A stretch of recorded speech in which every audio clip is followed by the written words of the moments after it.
Hello and welcome. In this video, we'll be discussing post-hoc comparisons, which is a method by which we can compare the groups that we analyzed in ANOVA to determine, in the case of a significant ANOVA, which groups are different than which others. So one of the limitations of the analysis of variance is that we don't know where the difference is. We know that there's a difference, but again, we don't know which groups are different from one another. Now, it's important to acknowledge that we can use graphics, such as those box plots that we discussed a few videos ago, to get an idea of where that difference is, but graphical interpretation is subjective. That is, I could say that these two graphics look different to me, and you might say the graphics for two different groups look different to you, and again, this is somewhat a matter of opinion. The analysis of variance indicates that there's at least one pair that's different, but again, doesn't indicate which pair is different. So in the case of multiple options, it's not necessarily clear. It's also worth noting that in ANOVA, the results could indicate that all pairs are different. So that alternative hypothesis doesn't just say that there is one pair, it says there is at least one pair that's different. Post hoc tests let us do the comparisons statistically. So classic tests, or tests that we'll discuss in this course, do pairs of groups, sometimes called pairwise comparison. And we do this procedure after a significant ANOVA test. So if the analysis of variance doesn't return a statistically significant result, that is, the analysis of variance says there is not a significant difference between any pair of groups, then we don't do the follow-up tests. We don't do the post hoc tests. But if we do see a statistically significant difference, that is, at least one of the groups is different than the others, that's when we do this analysis. Again, a post hoc test simply means after the fact, post hoc. Pairwise testing indicates that we're going to test every pair of groups against one another. Now, there's a couple of different analytic approaches to take here. We'll talk about two, maybe three. Tukey's honestly significant difference, HSD, is a preferred method, but the theory behind it involves a little bit more than we'll talk about in this course. With that said, we'll show it in software because it's very easy to run. I introduced this as if you're ever doing one of these or looking for one of these, and you're doing these pairwise comparisons to determine which groups are different than which other ones, this Tukey's HSD method is the one I would recommend selecting. The one we'll utilize in class is the Fisher's LSD, so you can go tell your parents and all your friends you're doing LSD in stats class. But the Fisher's LSD test. Now, it's worth mentioning that this test is slightly liberal, and when we say liberal and conservative in a statistical setting, we're not talking about political views. Liberal means the type 1 error rate is a little bit higher than what we specify. Conservative means that the test has a type 1 error rate that's a little bit lower than what we specify. So if we specify the error rate at 0.05, a liberal test is actually going to have a higher error rate than 0.05. And a conservative test would have a lower error rate than 0.05. So the LSD procedure is a little bit liberal, but with that said, it is an easy starting place to understand what we're doing with the post hoc analyses for pairwise comparisons, and it's more approachable when calculating by hand. Again, in software, both of these are equally easy. You simply offer the argument HSD or the argument LSD, and the software computes the other one. But the LSD is the one that, if you're following along in the textbook, our textbook uses, and it's a decent introduction one when we're explaining the background concepts. The basic idea behind Fisher's LSD is to do a t-test, comparing the two means between each pair of groups. Now, there are two modifications that we make when we do the t-test procedure. So could you just do a t-test from the previous t-test, two samples t-test conversation? Yes, but again, these are two, we're about to discuss two modifications that we make to doing that. So first of all, the standard error, the thing you divide by, will use information from all of the groups. Specifically, we're going to calculate the standard error as the MSE, or the mean squares error, from that ANOVA table. So it's not just, we will use information from the groups we're looking at, specifically the sample size of the groups. Again, capital J is the sample size of the groups, and J sub I would indicate the sample size in group I, 1, 2, 3, 4. And again, the alternate notation sometimes you'll see is lowercase n, representing the size, not total, but of an individual group. For us, though, because we're dealing with groups that all have the same sample size, all of our groups are going to be just capital J. It won't vary per group. The degrees of freedom is going to account for the fact that we're using information from all of the groups. So in this case, we're going to use the degrees of freedom from the error term, so the df sub e. Now, one of the notations that I didn't talk about that we could use is capital N minus capital I. So that's one way to calculate this. But this is also the same as the DFE in the sense that it's I times J minus 1.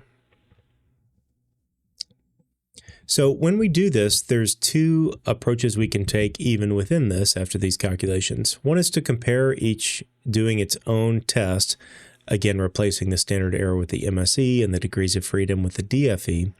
The other is to compute how far apart the means would have to be significant, and then compare the group differences to that cutoff.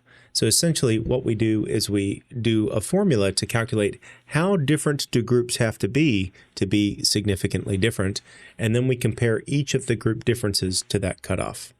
That how different groups have to be significant is the least amount of the difference that could be significantly different, or the least significant difference. To compare the pairs of groups, we would do a regular t-test, but again, the degrees of freedom are going to be the degrees of freedom error, or I times the quantity j minus 1, or capital N minus I. And the test statistic is going to be the difference between the means of the two groups, which is the point estimate for our regular t-test of two samples, divided by the MSE times 1 divided by the sample size from group 1 and 1 divided by the sample size from group 2. Note that the sample size from group 1 and group 2 are the same, so you could just do the MSE times 1 over n plus 1 over n, or again, our other notation, the notation that I tend to prefer for ANOVA, is 1 divided by capital J plus 1 divided by capital J, which is 2 times capital J. Anyway. To calculate the least significant difference, that is the smallest difference that you would have in order to find a significant difference, the smallest difference that two groups of means could have to be significant, you would do the equation t times the square root of the MSE times 1 over j plus 1 over capital J plus 1 over capital J, or 1 over n plus 1 over n. I'll note that this is just the critical value times the standard error. So the other thing that the LSD is the margin of error from a confidence interval equation. I will note that if the sample size changes, that is, if our groups don't all have the same sample size, the LSD actually changes for each comparison because the LSD incorporates the sample size in the calculation. So when the sample size for all of your groups is the same, the LSD is going to be the same for all of your pairwise comparisons of groups. So for each pair, group 1 versus group 2, group 1 versus group 3, group 2 versus group 3, etc. For each pair, the LSD will be the same if the sample sizes in all of the groups are the same. But if the sample sizes in the groups are different, you'd have to recalculate the LSD for each comparison. Once we have the LSD, we calculate the difference of group means for every pair of group means. We take the absolute value of that difference because it doesn't matter if the bigger group is the second one or the first one. And remember, the positive or negative sign simply indicates is the bigger group second or first. So we take the absolute value to not worry about that. And then we see if the size of the difference is bigger than the least significant difference. If the size is bigger, then the difference is statistically significant. There's a significant difference between those two groups. If the size of the difference is smaller than the least significant difference, then that difference between those two groups is not statistically significant. So let's do a quick example for the battery life. Remember, we had a statistically significant ANOVA with the 3 brands that indicated that there was a difference in the length of the battery life for the 3 brands, and we want to determine now which brand is better than the others, an obvious follow-up question. To use the LSD method, we would get the following information from the problem. So we're going to need the group means so that we can calculate the difference between the means. We're going to need the MSE from the ANOVA table. And we're going to need the sample sizes from data. And again, all of these are 5. The notation for this is also capital J. Finally, I'm going to need the t-distribution cutoff. Notice I'm using alpha over 2 here. And that's because the difference can be in one direction or the other direction. So we used regular alpha with our f-test. But with the LSD, we're using alpha over 2. And notice my degrees of freedom is the degrees of freedom from the error, or capital N minus capital I, or I times the quantity j minus 1. So however you want to calculate that, the degrees of freedom are 12. And then I pull the number, for me, I'm pulling it from software. With these components, and I note the sample sizes are the same, so I only have to calculate 1 LSD for each. I have enough to move forward. So for me, the process will look like I'm going to calculate the LSD rather than calculating a t-test between every pair. I'm going to calculate the LSD once because the sample size is the same for every group, so I don't have to recalculate it. And then I'll calculate the mean differences between each pair of groups and compare those mean differences to the LSD. So again, this works well with a balanced design because I only have to calculate the LSD once. With an unbalanced design, that is with different sample sizes in each of the groups, I might not do the LSD approach by hand because it involves a lot of hand calculation. I'd have to recalculate the LSD each time. And if I'm having to recalculate each time, I may as well just run the regular t-test between them, again replacing the standard error with the MSE and the degrees of freedom with the degrees of freedom from the error. So again, this is my LSD equation. I plug in the values from the previous slide and hit enter and get the least significant difference is 6.6421. So again, what does this number mean? Any mean difference between average length of battery life and the brands that is greater than 6 hours or 6.64 hours is statistically significant. Any mean difference between the brands that's less than 6.64 hours is not statistically significant. So this is the cool part. We now have a number to compare to. Any differences that are bigger than this are statistically significant differences. Any differences that are not bigger than this are not statistically significant. It's kind of cool and kind of easy to know exactly how big the difference has to be statistically significant. So this is the least statistically significant difference. So it's got to be at least this to be significant. All right, so let's go on and calculate the differences in the groups. And again, I'm going to take the absolute value of the difference for each group. So for instance, the difference between D and E, this would be negative 9.8, but I take the absolute value to make it positive. I'm just looking at how big the difference is, not whether group D or group E were bigger. So the difference is 9.8 hours. This 9.8 is bigger than the cutoff, so this is a significant difference. There's enough evidence here to determine that brands D and E have significantly different battery lives in our product. Comparing D and G, the value is 0.6. That means it is not significant. This is lower than that least significant difference value. So this difference of about half an hour between the brands, there's not enough evidence to determine that these brands have a different average battery life in our product. Last but not least, I compare brand E to brand G, and I see that the difference, 10.4, is bigger than the LSD.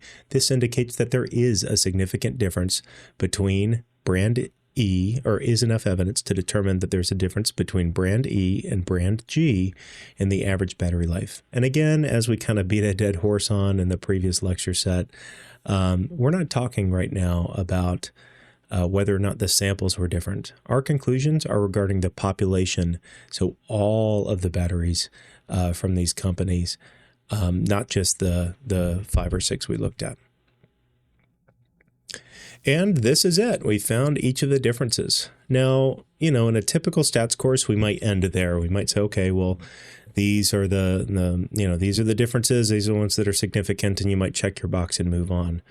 But practically, we have to summarize these results in a way that we can take to someone to understand this. So rather than leaving it here, the real question is one better than the others? So if I look at these differences, I see that brand E is significantly better than D. That's the first bullet point. And I see that brand E is significantly better than G. That's the third bullet point. So brand E appears to be a clear winner. In the second bullet point, I see that brand D and brand G, there's not a significant difference between them. And so in this case, I would determine brand E is significantly better than brands D and G. Now, I'll mention here, because this is a very specific example, that in a recent conference, and I think I mentioned this in a previous video too, there were students who actually did this study. I mention this because this data suggests a different result than they found, and this data is fabricated, so don't listen to this data. What the students found was that Duracell and Rayovac had the best value for the money, and Energizer actually had the worst value for the money in terms of how long their batteries lasted. The interesting thing, in addition to that both Duracell and Rayovac were the best value, and there wasn't a significant difference between Duracell and Rayovac in terms of value for the money, but there was a significant difference in terms of how long Duracell and Rayovac lasted. So Duracell lasted longer than Rayovac. So Rayovac didn't last as long, but was cheaper. So again, the value for the money is equal to Duracell. Duracell lasted longer, but was a little more expensive. And again, both of those had comparable value for the money. And then Energizer did not have the battery length for the amount of money that you spent for those batteries. I found that very fascinating. And again, I mention it here because this implies that Energizer is the best one. But actually, comparing Duracell and Rayovac, there wasn't a difference, but both of them were better than Energizer in terms of value for the money. So Energizer was the worst one in this actual study. So again, I mentioned that graphics are not as exact. So they're to a large degree subjective when we summarize these results in terms of actually determining which groups are significantly different. Now, with that said, graphics are a fantastic way of visually communicating information. So typically what I do is I present the image in conjunction with the statistical test. So I'll present an image like this, which shows the 3 batteries. And clearly you can see battery E is better than D and G, and D and G look roughly comparable. And then I follow that with the statistical analysis in text, so I can describe that there is data to support that conclusion. Again, without the data to support that conclusion, this graphic could be deceiving because this difference between D and E and G, suggesting that E is the best one, could be significant, but it could not. This could all just be random noise that appears like a large difference in the graphic. And so the statistical analysis allows me to investigate that and really determine, is it random noise or is this an actual pattern that's going on? In our analysis, we determined that this was an actual pattern that's going on. That is, we can conclude with some confidence. How much confidence? Well, 95% confidence that brand E appears to be the better brand. And again, that's divorced from reality. So don't buy Energizer necessarily. I mean, buy it if you want to, but not as much value for the money. All right, so on your own, we're going to try the hours worked example for you. So if you already have the statistics from previously, you can go on and pause it and let me go on and display what I have for me. So from this, go on, pause the video, and give this one a shot. See if you can calculate the LSD, calculate the mean differences, and compare to determine which differences are statistically significant different. Go on and try it.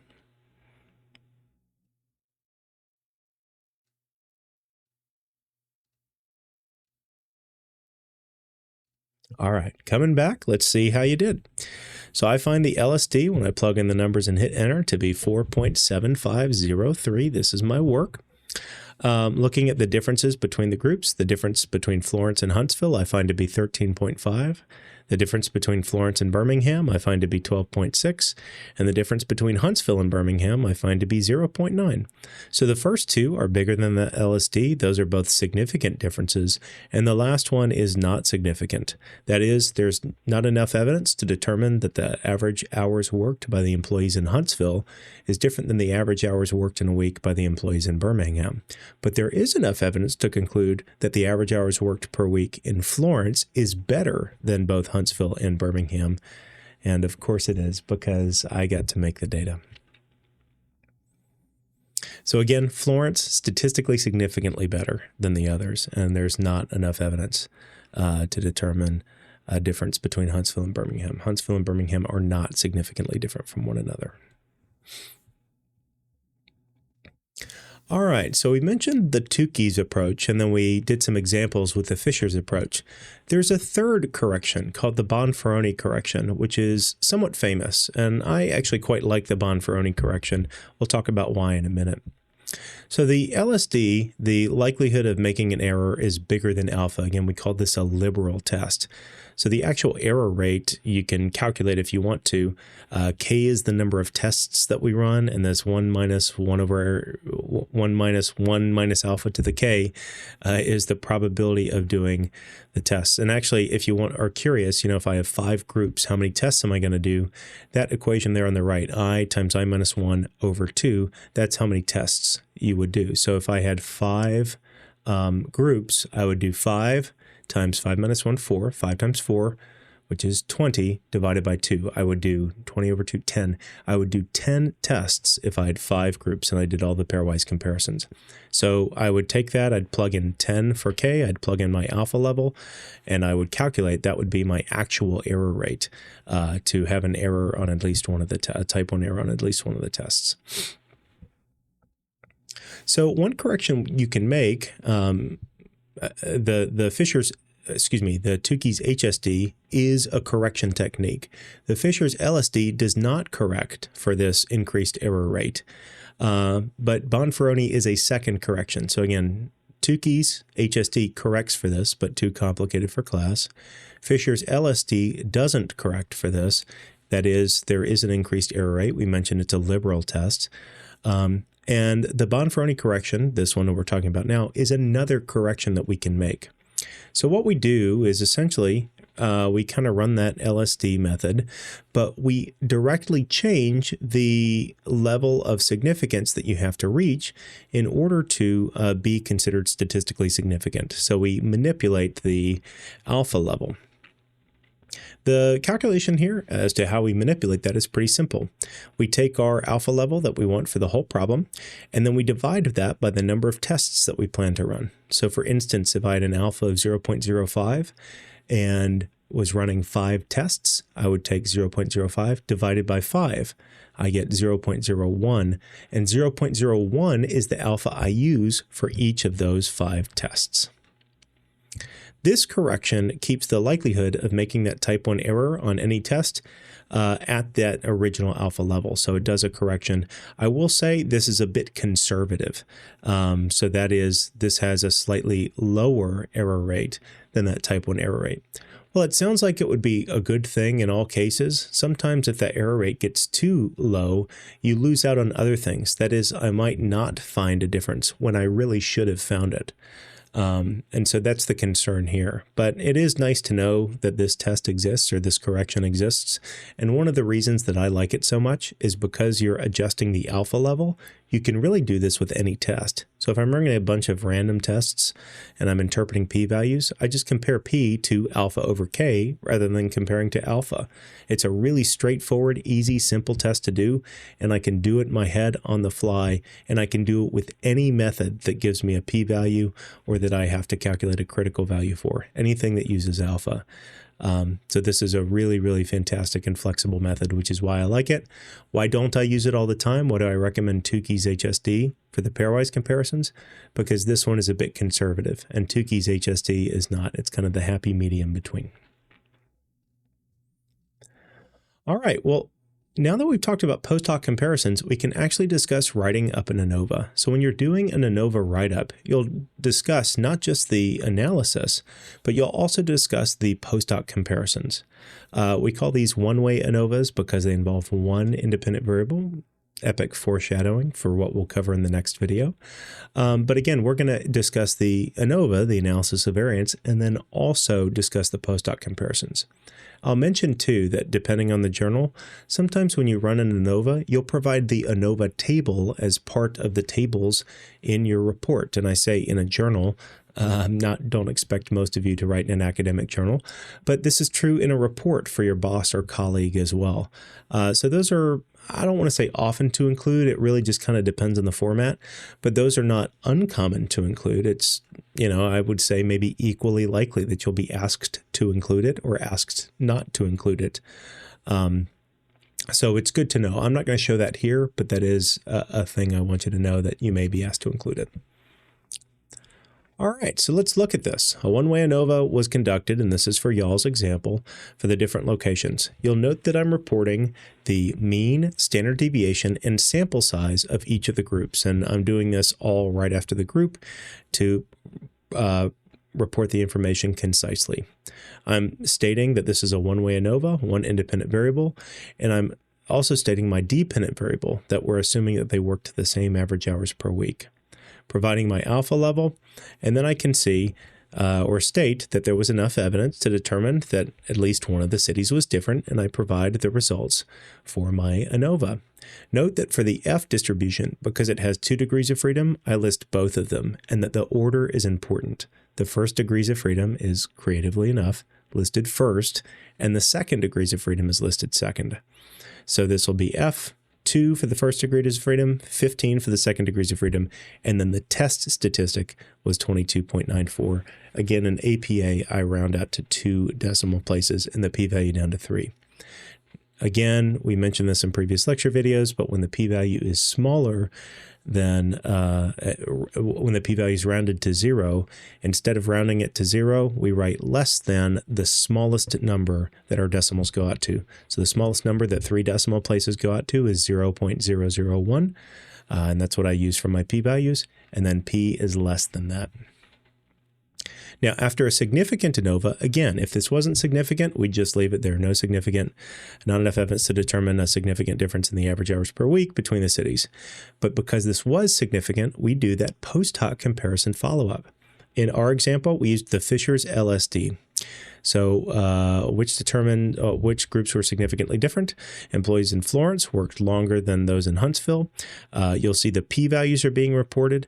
I'll also know that I'm reporting the confidence intervals here. So we didn't talk about this as much, but the confidence intervals can be created exactly as we did with our test statistic. Remember, though, that we're changing the standard error to be the mean squared error and the degrees of freedom for the 2-sample test to be the degrees of freedom error in the ANOVA. So it's going to be the exact same process as constructing a confidence interval with the 2-sample t-test, but we're just replacing those 2 elements with elements from our analysis of variance.